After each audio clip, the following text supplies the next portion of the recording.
नमस्कार and welcome back. Modi ji को हम एनआरआईज की याद आ गई फाइनली और हमारे पीछे पड़ गए हैं।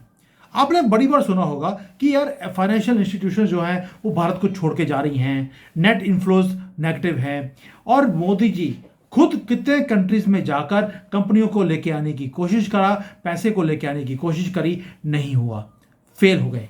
अब उन्होंने टर्न कर दी अपनी अटेंशन टुवर्ड्स एनआरआई, जो वेल्दी इंडियंस हैं जो बाहर रहते हैं देश से, वहां पर पैसे कमाते हैं।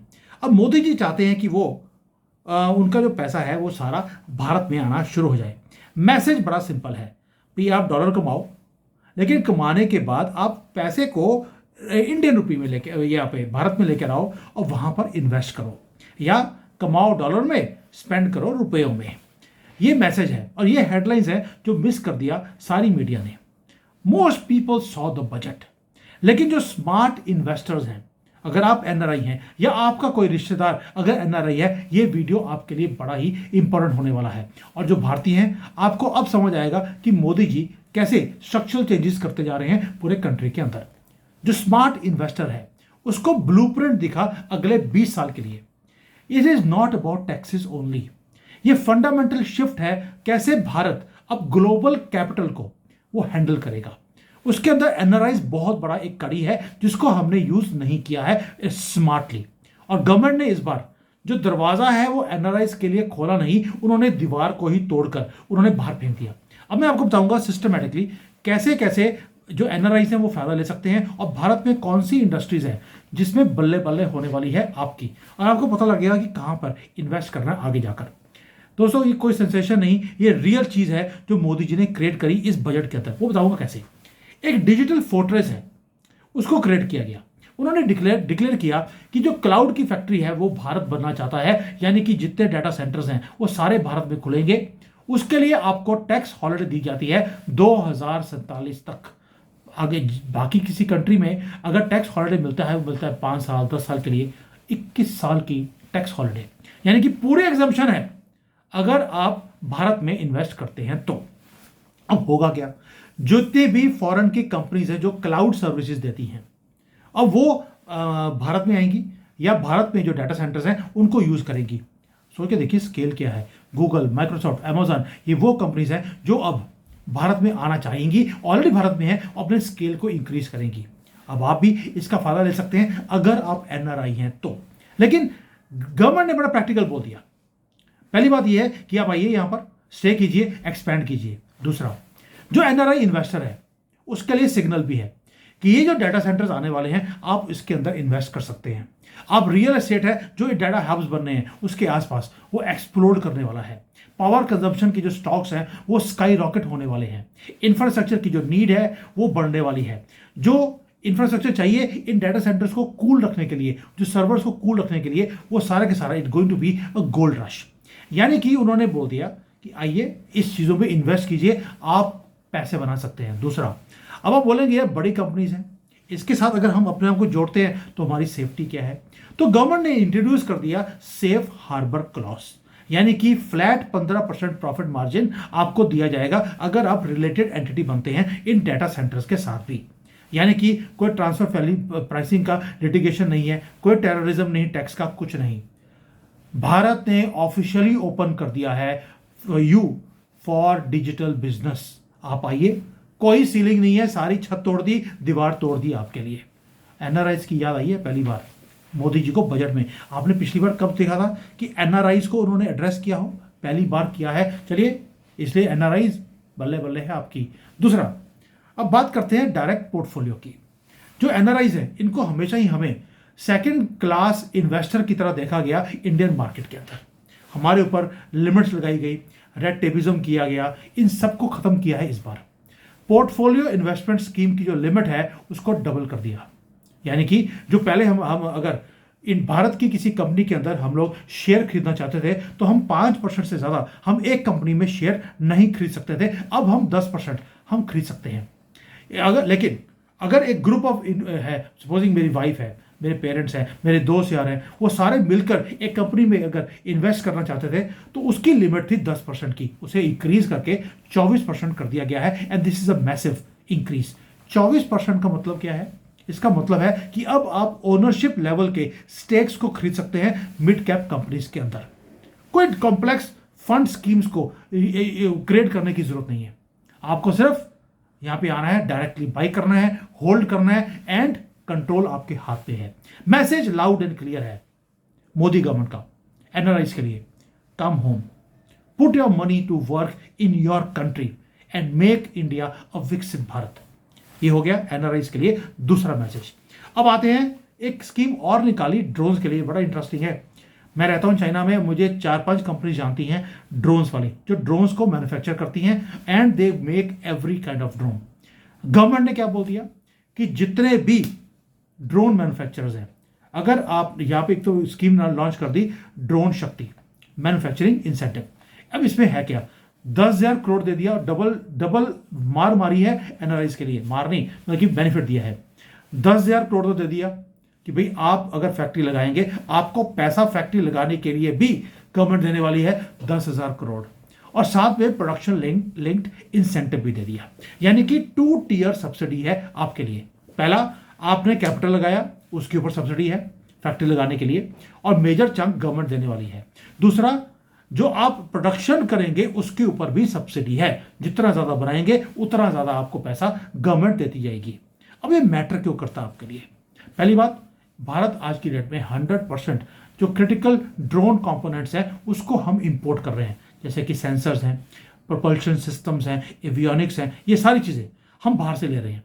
मोदी जी बोलते हैं ये बाहर से नहीं आनी चाहिए, इसलिए आपको 50-60% भारत में ही प्रोडक्शन करनी है, बाकी का आप इंपोर्ट कर सकते हैं। अगर आप एनआरआई हैं और आपके पास कनेक्शंस हैं डीप जो टेक कंपनीज हैं, मैन्युफैक्चरिंग कंपनीज हैं, आप उनके साथ जॉइंट वेंचर कीजिए, एंट्री लीजिए भारत में। जॉइंट वेंचर्स करने के बाद ये स्पेस आपके लिए खोल दिया, पैसे दे दिए, उसके अंदर वर्क कर सकते हैं।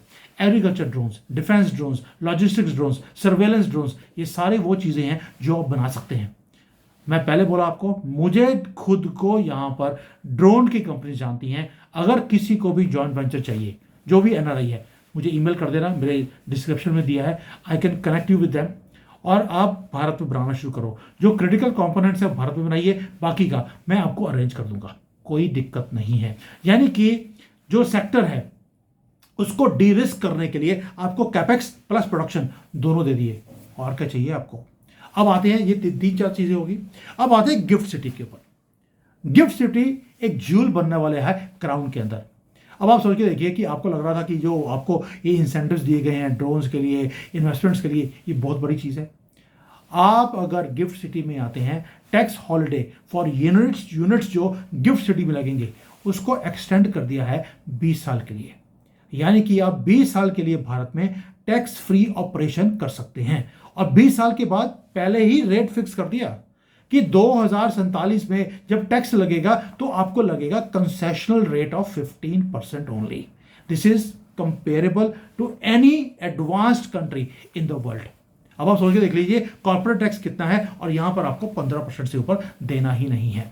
अब ये तो हो गया गिफ्ट सिटी में। अब गिफ्ट सिटी में एक काम और किया, गिफ्ट सिटी को गवर्नमेंट चाहती है कि वो दुबई, सिंगापुर, हांगकांग के बराबर वो ये गिफ्ट सिटी वो तैयार हो जाए। एक ग्लोबल ट्रेजरी हब, जैसे दुबई था, हांगकांग था, वैसे ही बनाने की कोशिश की जा रही है। तो मोदी जी क्या कर रहे हैं? मोदी जी ने बोल दिया कि अगर आप बिजनेस करते हैं अब्रॉड, आप जो अपनी ट्रेजरी है उसको गिफ्ट सिटी में आप जाकर पार्क कर लीजिए, टैक्स को सेव कीजिए, और वहां पर जो कैपिटल है उसको एफिशिएंटली वहां पर रखिए और इन्वेस्ट कीजिए भारत में। ये भी आपके लिए बहुत बड़ा फायदे की बात है। अब ये तो हो गया सारा कुछ जो कर रहे हैं। अब इसमें एक प्रॉब्लम आती थी हमें भारतीयों को, जो एनआरआईज हैं, वो बड़ी प्रैक्टिकल प्रॉब्लम थी। प्रॉब्लम ये थी कि भाई जब हमने प्रॉपर्टी है हमारे भारत में, हम उसको बेचना चाहते हैं। अब उसके लिए हमें बोलते थे कि आपको टैन चाहिए, टैक्स डिडक्शन अकाउंट नंबर। अब ये नॉनसेंस था जिसके लिए हमें बड़ी दिक्कत आती थी। बजट 2026 में इस टैन को खत्म कर दिया। अब आपका सिंपल जो पैन है उसी से काम चल जाएगा, आपको कुछ भी करने की जरूरत नहीं है। यानी कि अब आपको प्रॉपर्टी भारत में बेचना बड़ा ही आसान हो गया। You can sell, you can repatriate the money, यानी कि वापस लेके जा सकते हैं जिस कंट्री में आप रहते हैं, और आप कोई ज़्यादा पेपर वर्क हेडेक नहीं है पेपर वर्क का। बड़े ही आसानी से आप पैसे को अपने प्रॉपर्टी को बेच सकते हैं और वापस लेके भी जा सकते हैं या भारत में इन्वेस्ट कर सकते हैं। अब ये तो हो गया रिपैट्रिएशन का। इसके बाद गवर्नमेंट ने एक और काम किया जो छोटी छोटी प्रॉब्लम थी जैसे TCS है 20% लगता था, उसको कम करके 2% कर दिया। ये चीज़ें जो हमें तंग करती थी पहले, now they are making life of NRIs easy. हमें कैश फ्लो से फ्री कर दिया, हमारे लिए पैसा छोड़ दिया ताकि हम भारत में और ज़्यादा इन्वेस्ट कर सकें। आपको रिफंड्स लेने की जरूरत नहीं है। Now you can start working very cleanly in India. लेकिन उसके लिए आपका जो स्लेट है, जो आपका पूरा ट्रैक रिकॉर्ड है भारत में, वो क्लीन होना चाहिए। अगर आप NRI हैं लेकिन आपने कोई चीज़ें है ना भारत की गवर्नमेंट को डिक्लेयर नहीं करी हैं, आप जाके क्लिक दे दीजिए। 6 महीने का विंडो है, थोड़ी बहुत पेनल्टी लगेगी, जैसे मुझे इन्होंने लगाई थी, मैंने थोड़ी सी पेनल्टी पे करी। Now I am peace of mind. तो इसलिए ये जो विंडो है आपकी, जैसे आप सपोजिंग आप बाहर रहते हैं, आपने भारत में NRE अकाउंट खोला हुआ है, साथ में ऑर्डनरी एक सेविंग अकाउंट खोला है, आपको पेनल्टी लग जाएगी, जैसे मुझे लगी है। तो मैंने उसको कन्वर्ट करके NRO अकाउंट में कर दिया, गलती मान ली, गवर्नमेंट ने थोड़ी सी पेनल्टी लगाई और मुझे छोड़ दिया। तो मुझे लाखों रुपए की जो पेनल्टी का नोटिस था वो मेरा क्लियर हो गया। तो इसलिए आप भी कर सकते हैं, ये बड़ा इंपॉर्टेंट है। अगर आपने मेरा वो वीडियो नहीं देखा जहां पे मैंने बोला था आई वॉज टैक्स्ड बाय, मेरे पर इन्होंने किया है, वो जाके देख लीजिए, आपको समझ आएगा मैं क्या बोल रहा हूं। अब पहले लास्टली मैं बोलता हूं, कस्टम ड्यूटी को भी ओवरऑल कर दिया भारतीयों के लिए। NRIs की याद आई है, मोदी जी को फाइनली एक एक काम उन्होंने NRIs के लिए किया है कि अब भारत में वापस अगर हम आना चाहते हैं, उन्होंने उसके ऊपर भी कर दिया, आपके ऊपर कस्टम ड्यूटी नहीं लगेगी। यानी कि अगर आप पर्सनल चीजों को लेके आते हैं, अगर आप गोल्ड भी ले आए अपने पर्सनल यूज के लिए, इलेक्ट्रॉनिक्स है, हाउस होल्ड गुड्स हैं, आपका सामान है, फर्नीचर है, कुछ भी है, बेशक घर पैक करके आप लेके आ रहे हो, आपके ऊपर 0% टैक्स लगेगा।